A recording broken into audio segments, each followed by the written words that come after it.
Welcome everyone. Welcome to the Buckeye Wellness July Lunch and Learn, focusing on transitioning back to school. This is a very important and timely topic as kids will be returning to school here in just a couple weeks.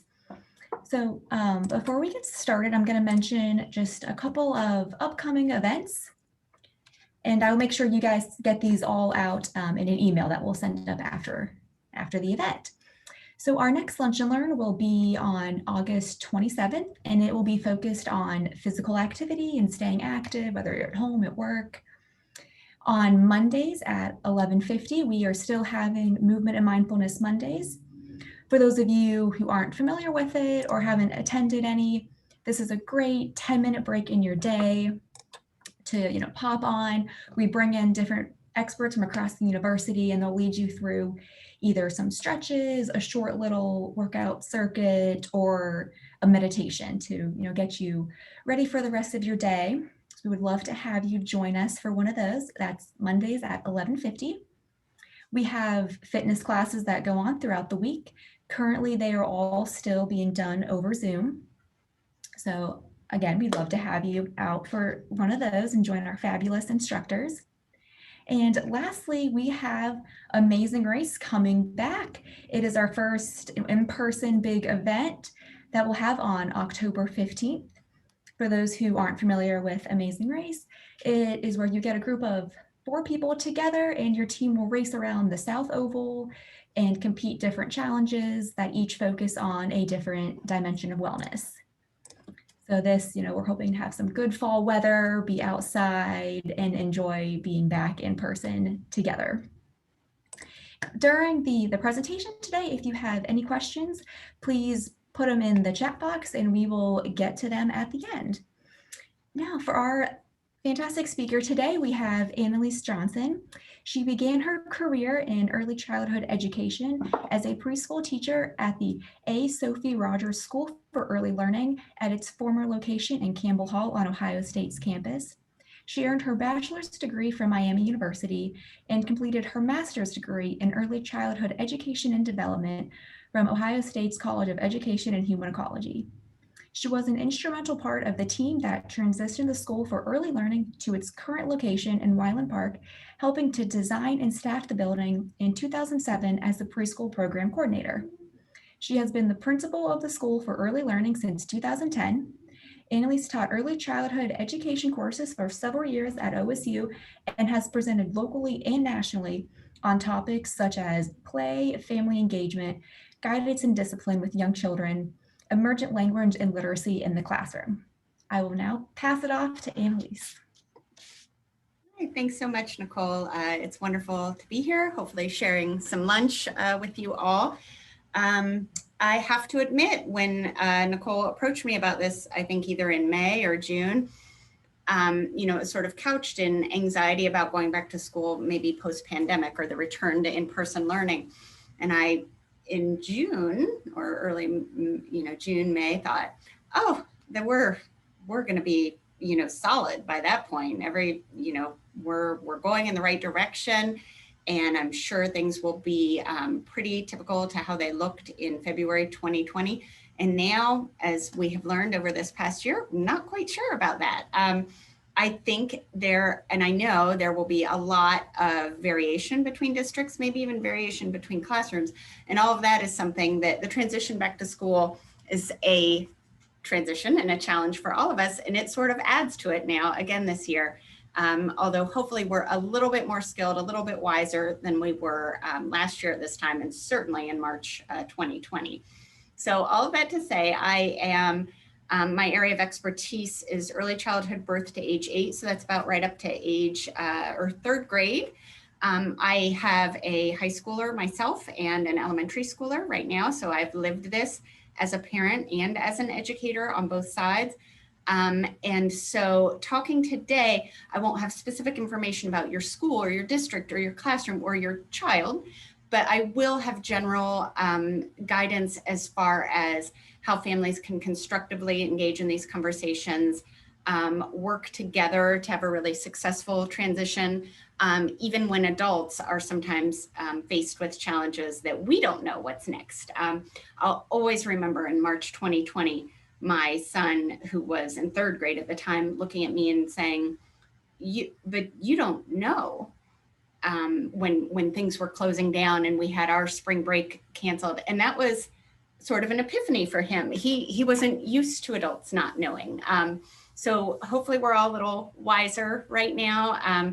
And the way we can talk with children and share our own uncertainties and help to comfort them and help to make for the best transition back to school, even if things are looking like they were in February 2020, the transition back to school is always a big time for families. So again, I shared a little bit about me. This is what always happens, right? Your slides don't transition. There. We are in this new building, relatively, it's new to me. It's 2007. We used to be on Campbell Hall.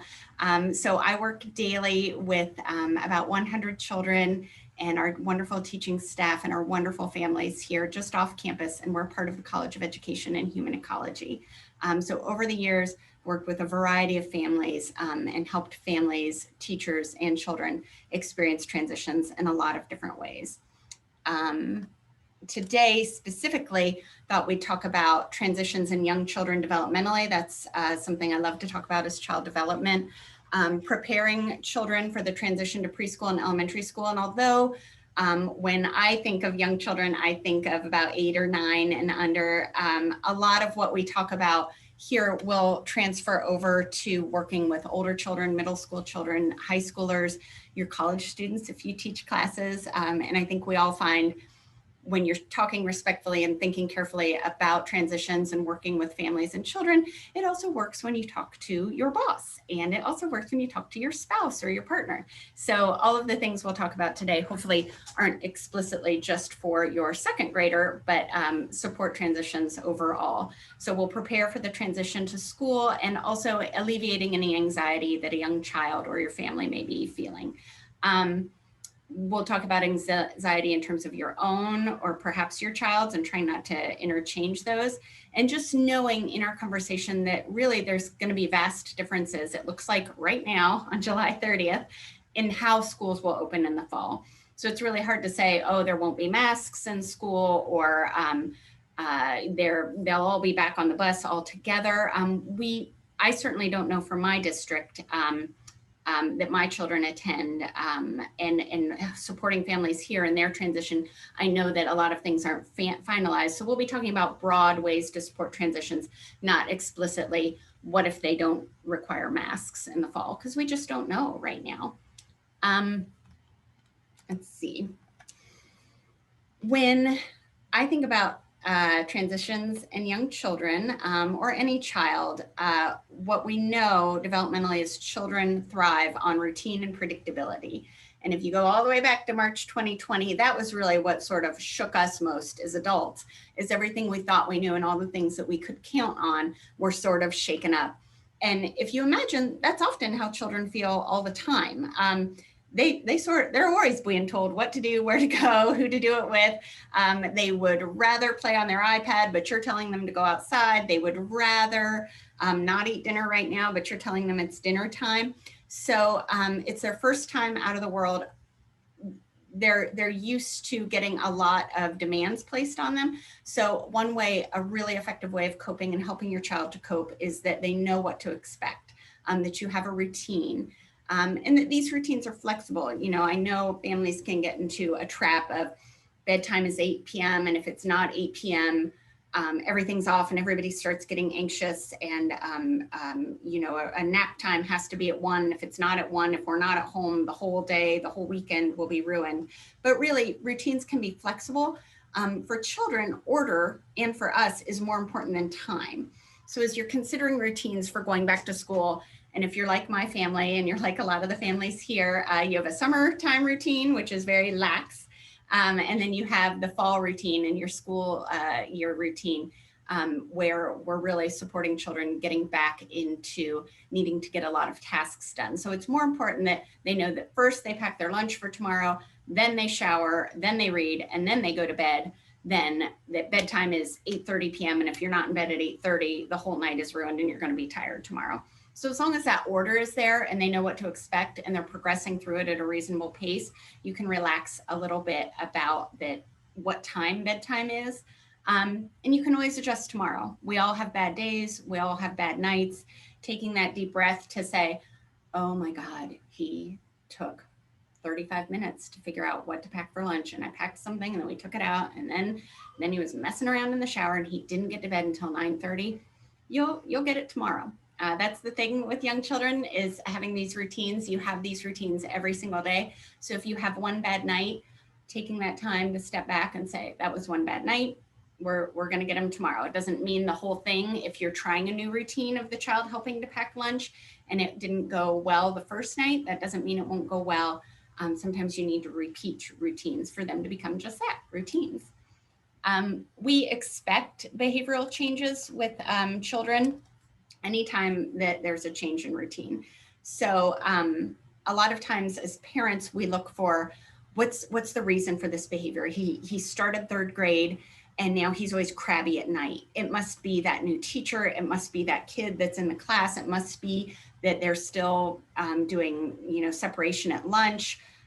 Sometimes it's just that the child is going through a touch point, that it is a change, that they have to experience it for a week or two. So give yourself and your child and the school some time.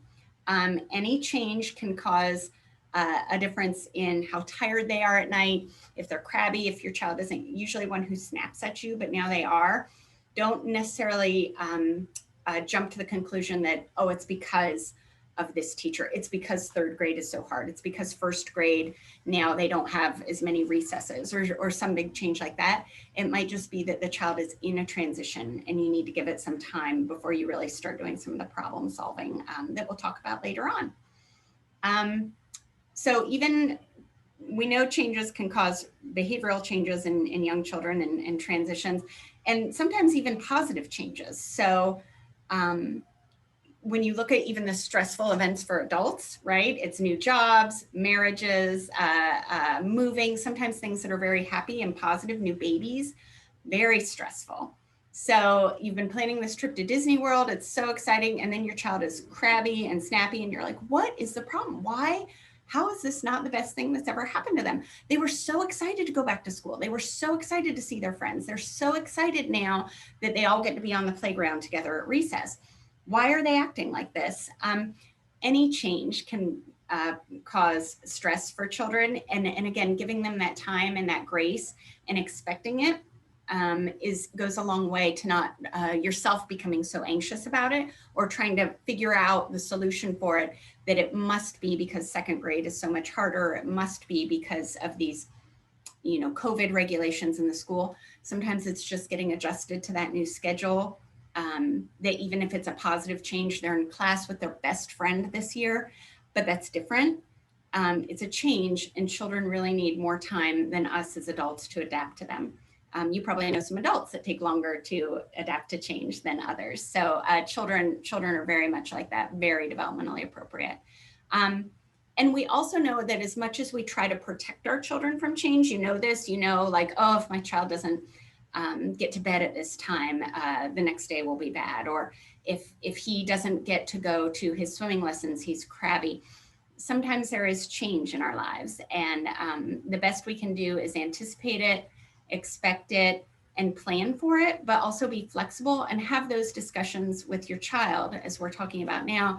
Like, I know you were really excited that you hoped to be in a class with your best friend this year, but that didn't happen. Let's talk more about it. So instead of fighting the change or railing against this one thing that might then make the child feel like now this whole year is bad because I'm not in the class with my best friend, or I didn't get this particular teacher.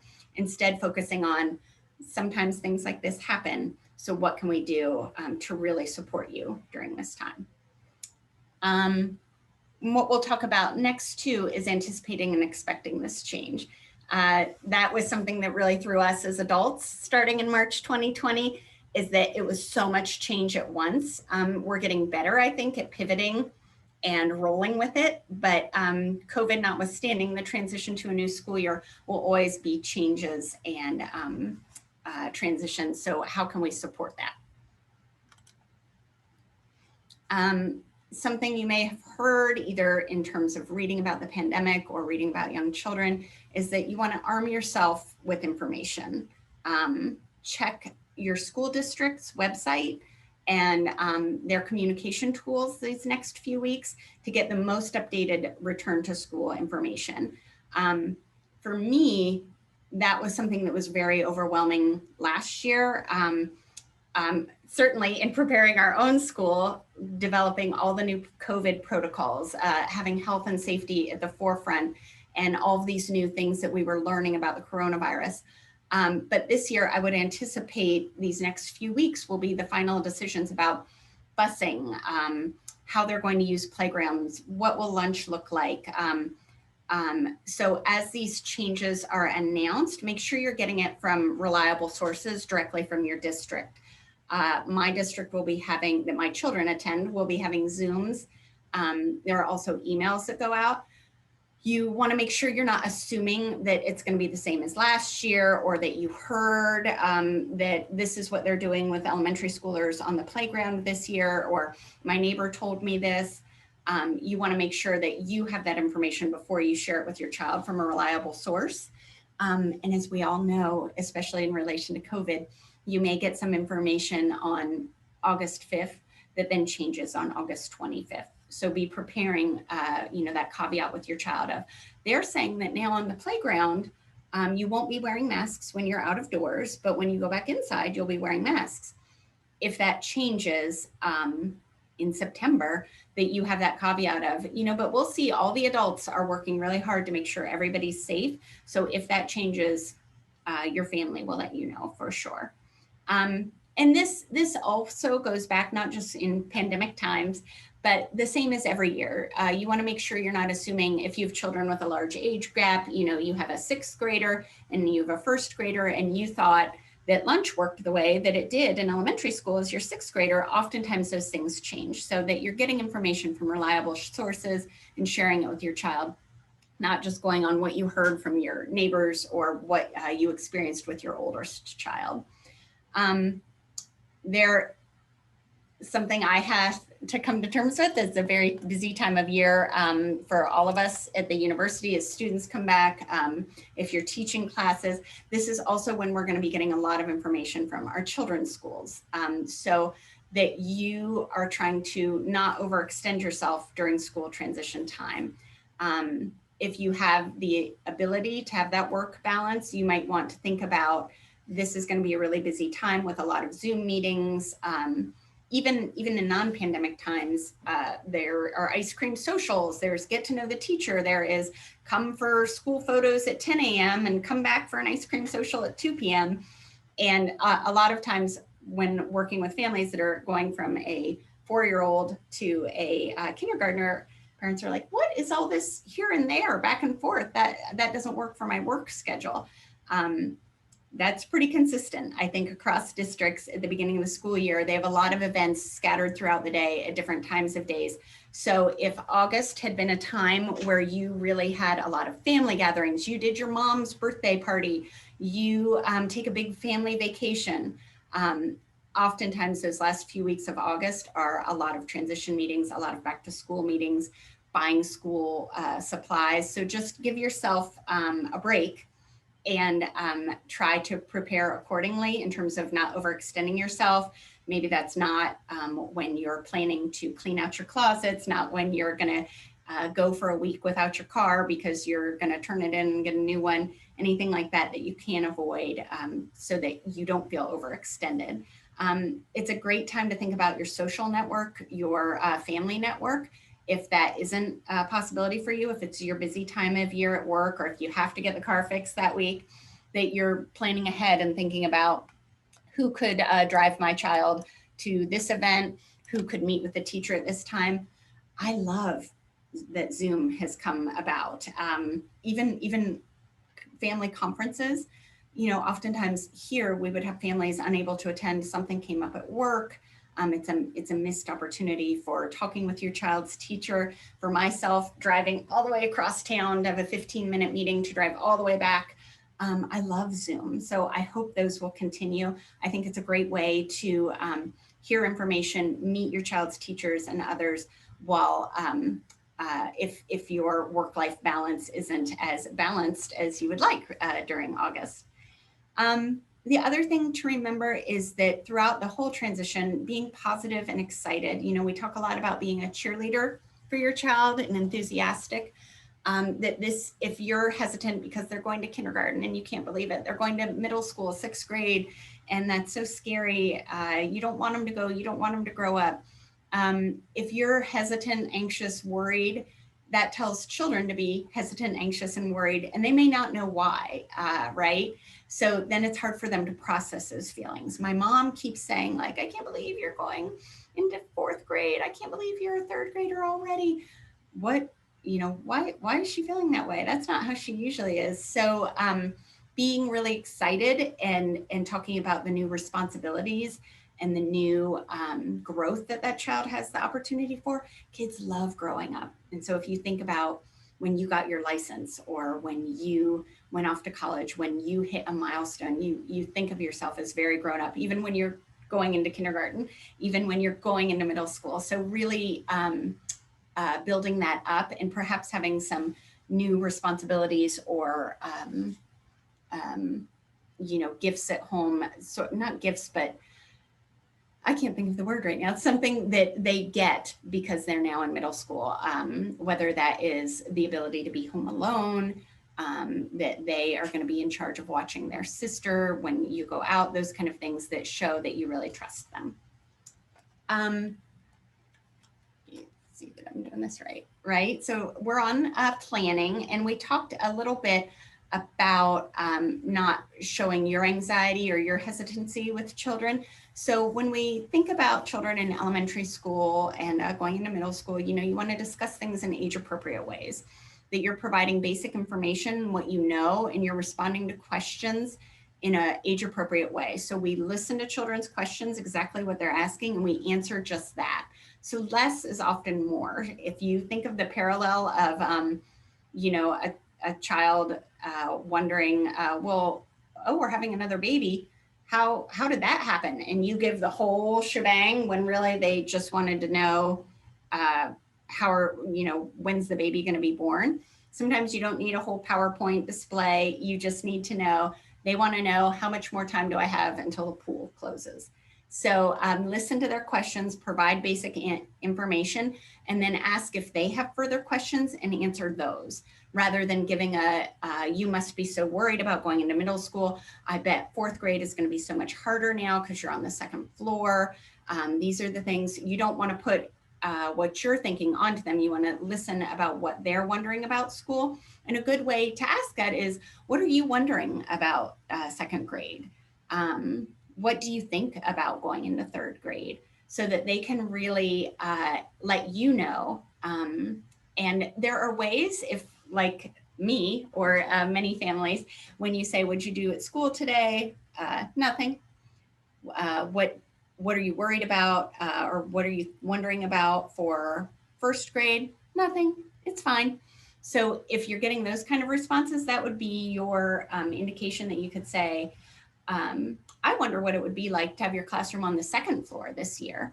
And that might start a way for them to expand rather than saying, I'm worried because when you're on the 2nd floor, you're away from the bathrooms. You have to ask the teacher when you have to go to the bathroom.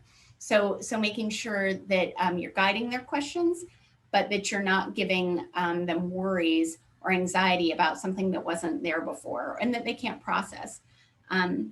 We'll talk about this as well, that you want to make sure you're limiting the media that they might have access to. If you're somebody who has the news on all the time, sometimes it just becomes background noise. You're not even listening to what they're saying, but your child might. And so a story about a kidnapping at a bus stop might translate to a young child as that always happens at bus stops. So really watch, of course, the media sensationalizes a lot of things. And certainly with COVID, that is what we have seen, is that the exceptions to the rules are what get the news coverage. So making sure that if they hear something, or if then they are expressing anxiety, that you're answering questions as much as you can, but really monitoring the media that they have access to, whether it's about back to school, about coronavirus, and that you're there to answer their questions if they are exposed to maybe a neighbor who says something that sounds really confusing or different than what you have been sharing with them. If you have anxiety about coronavirus, about your child going to a new elementary school, about the teacher that your child was assigned, share those concerns with a trusted adult. Build that social support network. That's so important as for all of us as far as families. Because if you got the wrong teacher, you had hoped to get another teacher, you had a relationship with her, she was so good with your other child, and now you got this person.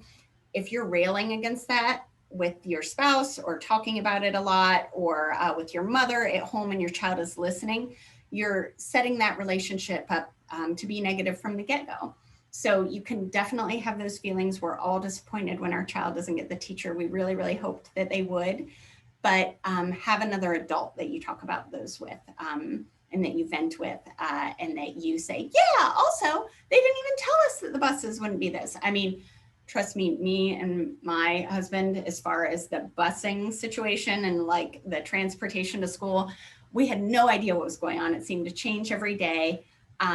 But that would have only made our children more anxious if we railed against it. So we have a porch, and we can shut that door and talk about that outside. And then when the children would come out, be like, oh, yeah, we were just sitting here nicely talking about other things, because we didn't want to give that as something that they had to burden as well. They were actually fine with it. They always knew they were going to get picked up. It was me and my husband trying to figure out our work schedules and pick up. So another thing I think all of us have come to terms with in the pandemic is we can control what we can control. And there's a lot that we can't control. So what can we control in terms of the return to school every year, and then especially during coronavirus, would be that we know that children love routines and predictability. And we're going to have routines that allow for some age-appropriate flexibility, and that will really support our child as they start this new school year. So write down new routines. Of course, me working with young children and loving language and literacy and really studying that in our school, writing down routines using calendars, countdowns, checklists. Those are really age-appropriate and wonderful ways for children to develop good habits. I know once they go to middle school, many school districts provide them. They used to provide them with a paper calendar, right? A little planner. Now more and more it's Google calendars, Power School, whatever kind. They really support children as they age up into managing their own time. So you can start this even if your children are in elementary school or younger, by having countdowns, checklists, calendars, so that they know, again, it goes back to, it's really hard when you're in first grade and what, we're going to this neighbor's birthday? I didn't know that. All right, here we go. But when you have it marked on your calendar and okay, today is Friday, the neighbor's birthday party is Sunday, we have one more day in between that, that starts to establish those good habits that'll translate later in middle school, high school into, I have an exam on Monday, we have this big family event on Sunday, I'm gonna have to study on Saturday to get that done. As we talked before, another thing that is in your control is media exposure and adult conversations. So monitoring that with your child and making sure that if your child is experiencing anxiety, those things aren't contributing to it. A really, really easy sort of family engagement technique that we always discuss here and is quick and easy is providing choice whenever possible within your adult expectations. So if transition is hard for your child, change is hard for your child, or the summer has just been so much fun and it's hard for them to go back to what for my children will be 8 to 3:30, create opportunities for choice within that new transition, that new schedule. So every day you're gonna need to shower. Do you want to do that in the morning or at night? Do you want to pack or buy lunch tomorrow? Things that you can offer. We don't control what time the bus comes. We got the yucky bus schedule and the bus is going to be out there at 7 a.m. and that's really hard. We can't control that. What we can control is maybe it would help if you took your shower at night instead of in the morning. So offering those sort of age appropriate choices and control goes a long way towards children feeling like, okay, I've got this. Again, there's so often where children don't have choice or control that any time that you can offer that and still meet your expectations, it's a wonderful way to sort of grease the wheels when they don't have a choice. So, you know, sometimes you get to choose and sometimes you don't. We're taking a shower tonight. You can choose to do it in the morning or right now. If things don't go well, if the child says, I'll take it in the morning, and then in the morning won't get out of bed, that's when you need to identify what's the challenging part of your day and script that out and come up with a plan together for it. So even very young children can do this. If your child is going into preschool, kindergarten, all the way up, of course, into middle school and high school, you can identify, this is a hard part of the day for us. This is a hard part of the week for us. How are we going to solve this? So I'll tell you, no problems are solved at 7 a.m. when the bus is outside. Screaming at your child or saying this always happens or here we are again isn't going to solve that problem right then and there. You might have to ride out that bad day. No, we're going to get this again the next time. And then really revisit it at a time where everybody is calm and uninterrupted, right? I've made that mistake before where you start talking about something and then the child has to get out of the car or something else comes up, somebody drops by, a neighbor, their friends. So identifying those times where you can really spend talking to the child and problem solving together. So again, even preschoolers, kindergartners can say, you know, what happened this morning where you were saying, I'm so hungry, but you wouldn't eat breakfast. And then it was time to leave, but you hadn't eaten and you were crying because you didn't get breakfast. But I told you if you didn't eat, that the bus was going to be there and then you missed breakfast and you were crying. That wasn't our best day. That didn't feel good. It made me frustrated. You looked really frustrated. How can we fix this together? You know, a great time to have those conversations is in the car. It's sort of a captive audience. You're not looking directly at the child. It's sort of just a conversation. And you can really sort of power through, okay, this is what went wrong. I think to fix it, we need to know that if by 7:15 you haven't eaten, you just need to take a granola bar to school or on the bus because that ship is going to sail. If the child doesn't know, if it still is too fresh or they're giving you the, I don't know, it didn't, then you can offer options that the child could choose from. So either you're going to take your granola bar with you and go out the door, or you'll need to make sure that you're having your toast by 7:10. Otherwise, we're going to go through this again and again, and nobody wants that. So it's much easier to problem solve and have those solutions if you're couching it in, it didn't feel good for you, it doesn't feel good for me, let's fix this. Then railing in the morning, this always happens. Why do you always do this? Now I'm going to be late. I can't drive you to school every day. All of that is very true and very valid feelings. That's where you go back to that trusted adult and vent to that you were late again because you had to drive your child to work or school. But coming back to the child saying, the problem it creates for me is that then I'm late for work and I get in trouble. Like you were late and you got in trouble. So let's fix this together. How can we do it? We've had really, really good success. But again, it takes finding the right time to have that conversation.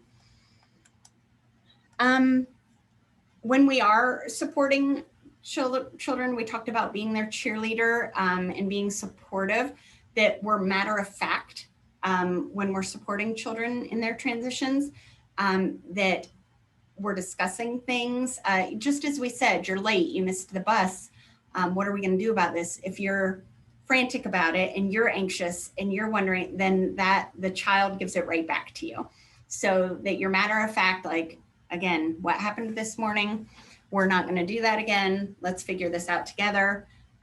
If you learn of something that you're not really happy with, if you are hopeful that children will wear masks in the fall at school, and that's not going to be a mandate, again, you have those adults that you can talk about this with. You can support your child in wearing a mask, but getting really anxious and overwhelming when talking about it with the child will make them feel anxious and overwhelmed. So talking about them, our expectation is that you would wear a mask whenever possible at school. We'll have lots. This is how we're going to support you with that. We talk a lot about being a problem solver with children and not a problem worshiper. So when you're listening closely to your child and they're talking about their new first grade teacher, their new first grade classroom, and you learn that now she's at a table not with her best friends, if you commiserate with her on that and say, yeah, that's the worst. Why would she not put you with little Janice? How can that be? Then the child is like, oh yeah, this is a big problem. I should be worried about this. I should be concerned about this. I should let this interfere with my whole day because I'm not with my best friend, rather than, oh, it seems like your teacher has an idea that of how the children should be seated. You can say, I hope to be with Janice at another time, but let's figure out who are you sitting with right now and how can you make that work? So oftentimes, inadvertently as parents, we don't realize that we're giving attention to the negative aspects of school or sports or other things children participate in rather than the positive. So, your child might come home from school and talk all about the play that the fifth graders did, and they're talking about who played the wizard and Dorothy was this person and they sang this, and you're like, yeah, yeah, barely even acknowledging. But then when they say, also, so-and-so ran out of the classroom and the teacher had to chase them, you say, what? What happened? Who ran? What did the teacher do? What did they do then? So the child starts to learn, the play isn't really interesting, or what happened at school today. But this issue that another child had with the teacher, that got a lot of attention. I'm gonna report out every day what happens with this one child and outbursts that may happen at school. Or I know that my mom doesn't like the gym teacher, so anytime he does this and I talk about that, that gets a lot of attention. I'm gonna focus on that. So making sure that if they're talking about a child in their classroom doing this, that, and the other, that you're acknowledging that, you're listening to it. And then also like, tell me more about the fifth grade play. Do they do a fifth grade play every year? That you're really offering open-ended questions, ways that they can talk back to you and expand on that, rather than just focusing on negative things. That's the only thing that you're giving attention to when your child is talking about their school day. We talked about giving time for transition for any of us starting a new job, moving into a new home. It's going to be a transition time. If it's the second day of kindergarten and your child is having some different behaviors, or they're really tired, or they're talking about one particular child, listen to them, talk about it, ask open-ended questions back, give information where you can, but also be positive and give it some time before you're reaching out to be like, this is a huge problem and we need to solve. This kindergarten class won't work for my child. It might just be that they need some time to adjust, like all of us. Something you can look for is if anxiety, whether it's about COVID or starting school in general, if it's keeping you or your child from typical activities, that's a time to seek additional support. Also, anxiety causing physical symptoms, right? It's not that uncommon that a child who is encountering something that's difficult at school has stomach aches in the morning or headaches during the school day. So really talking with your school nurse or your child's teacher about that, that's something you know about your child, that when they get worried about something, they have stomach aches, and it's helpful for them to have a drink of water or anything like that. It's helpful for them to remind themselves about what they are in charge of, or to worry about that at a different time of day. because while you're at school, you don't need to worry about that. So if you find though that anxiety after the transition into the school year is persisting, or it's something that you're experiencing right now as you're going into this transition, either yourself or your child, the school districts have been really wonderful about having counselors and groups available. Whether it is the transition into school or later something arises in your family like divorce, death, another big change, oftentimes your school counselors are very skilled at supporting your child and may even have support groups in the school. Your pediatrician, and we're very fortunate in Columbus to have Nationwide Children's Hospital available to seek out. My child constantly has stomach aches in the morning. What can we do to help that? May be able to provide you additional resources. At OSU, of course, we have the Employee Assistance Program that has been a wonderful resource for all of us here, especially during this past year and a half. Another sort of hidden gem, I think, in our college as a part of human development and family science in education and human ecology is the OSU Couples and Family Therapy Clinic. So they specialize, it's graduate students and faculty who specialize in clinical hours with families, couples, and children. So that might be another way that if you're struggling to find a counselor or somebody for your child to talk to, that's a wonderful resource we have right on campus. Another wonderful resource, and a shout out to my partners in our college, is the Center on Education and Training for Employment. And so that's Ohio Statewide Family Engagement Center at OSU.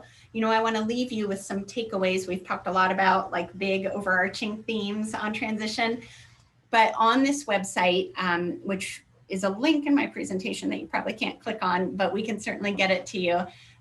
If you go to Ohio Statewide Family Engagement Center at OSU, they have COVID resources for families, a back to school planning tool, family checklist for those returning to school. If you're struggling about is online school or virtual learning more appropriate for my child or family than in-person learning, there's a decision-making tool there. What's really wonderful, I think, too, that I can't emphasize enough in terms of supporting your child, whether it's through transition, through anxiety, through any part of their life, is talking and really listening to your child and tailoring your conversation back to what they say to you. So talking points for conversations with young children about returning to school is there, as well as talking points about how to talk to children and teens about coronavirus. So I think those are wonderful resources that are available.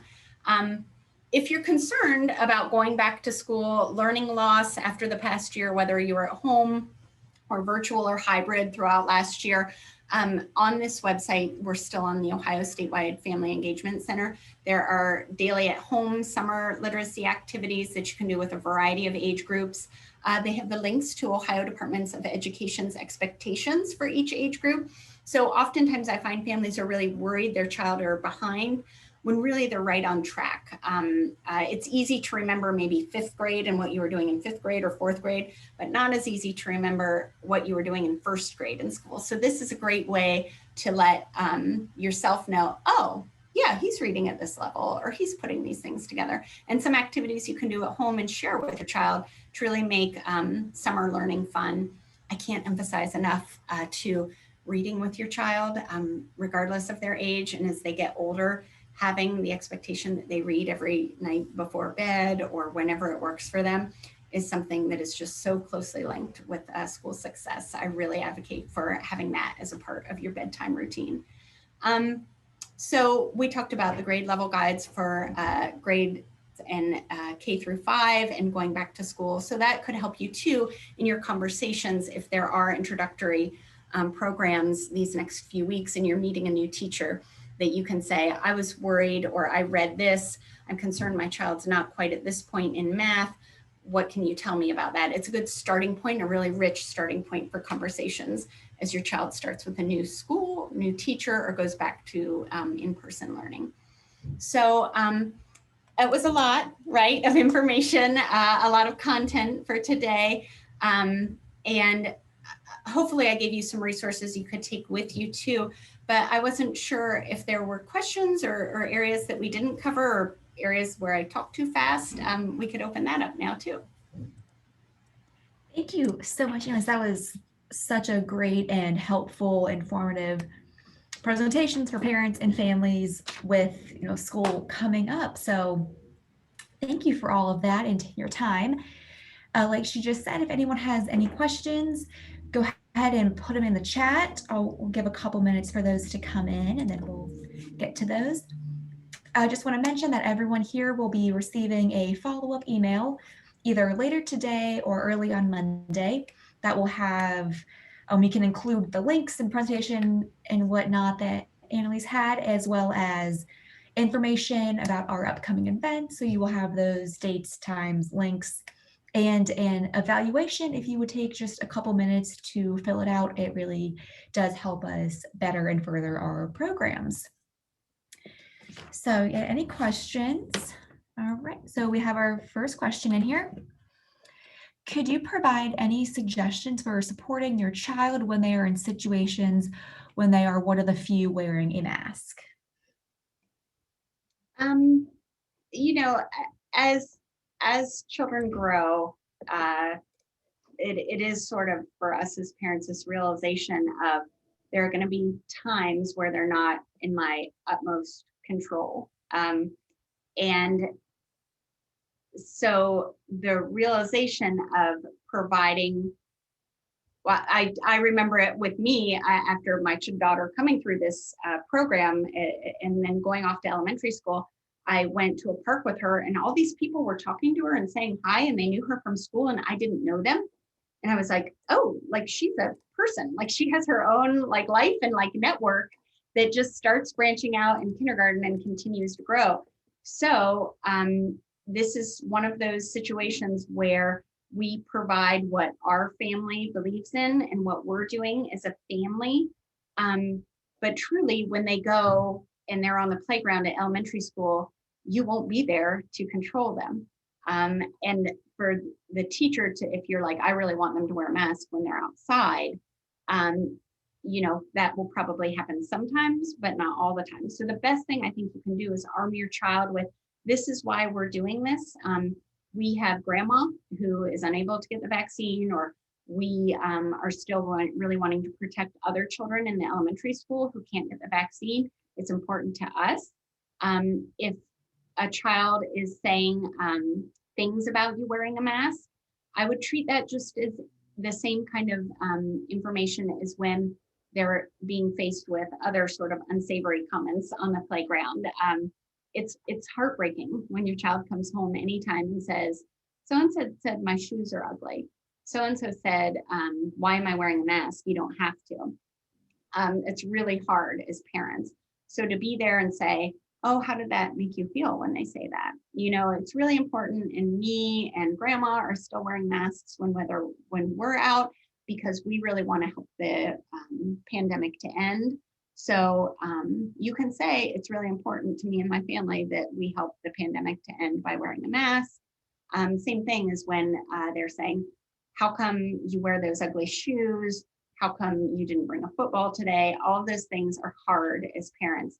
And so equipping your child to stand up for themselves, to be matter of fact, to say, I like these shoes, or I like Paw Patrol. I don't think Michigan is a bad football team.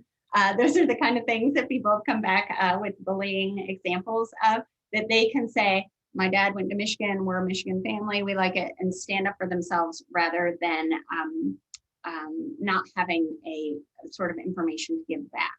So as all of us have learned, we're going to encounter people who don't share our same views. And so arming your child with age appropriate information to say back, or why your family does that, why they're wearing their shoes, why they like to come to school every day with a book and read at recess, are some of the things I've heard parents sad about when their child comes back from recess. Great. Our next question is, do you have any thoughts on handling those conversations when talking about school seems to stress out my 5-year-old who's beginning kindergarten, or he says he doesn't want to talk about it? I really like the questions that are what are you wondering about kindergarten, or what are you hopeful for in kindergarten? One way to start conversations too is it may be a really abstract thing. Certainly in the Columbus City district, sometimes you don't know what elementary school you're going to until days before the school year starts. Sometimes in other districts, you know you're going to the school that's across the street. So if possible, going to the school, playing on the playground, participating. Hopefully there's some in-person events leading up to the school year. I know ice cream socials or kindergarten mixers were often things that happened in non-pandemic times. So I would really encourage you to participate in those things, to give like a something concrete to something that can be really abstract to children. This is where you're going to go to school. These are the 2 kindergarten classrooms. We don't know which one you'll be in yet, but you will be in which one of these. What do you think about these 2 classrooms? Let's peek inside. Do you think they're big or small? So when a child also, if you ask too big of a question, like what are you wondering about elementary school, it would be really age appropriate for a 5-year-old. Like that might be too big. You might have a 5-year-old who talks, and could tell you everything they're wondering about kindergarten. Or you might have a child where that's just too big of a question.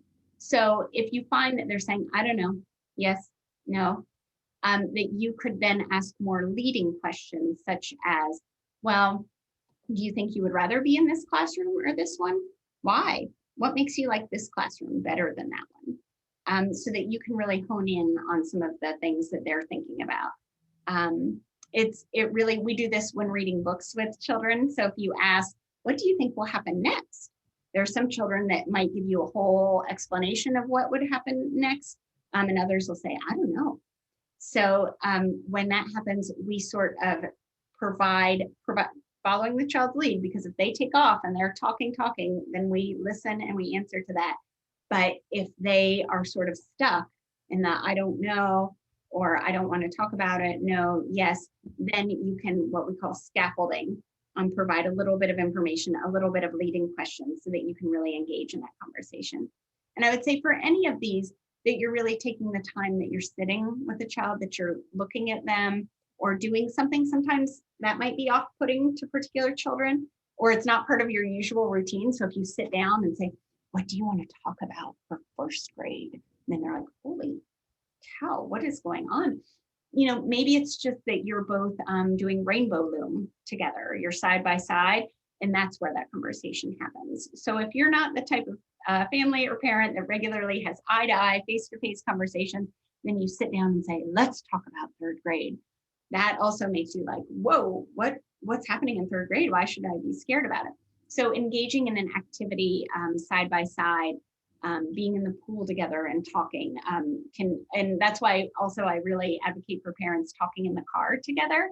It's a close, you're not going to get interrupted. You might have a long time, especially if you're driving to soccer and it's all the way across town.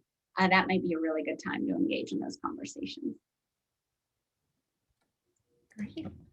All right, we have a couple more minutes. If anyone else has questions, go ahead and put it in the chat. We'll wait a couple minutes, see if any more come in. If not, we can pop off and I can give everyone a couple minutes back in their day. We'll wait just another minute, just in case.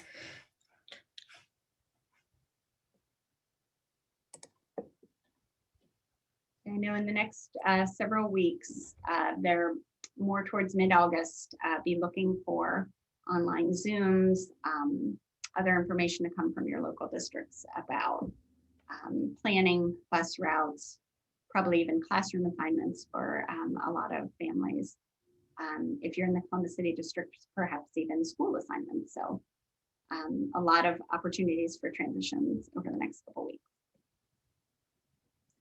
We had a question pop up about what were the resources shared for family counseling? Let me see if I'm going to be good enough to go back to that.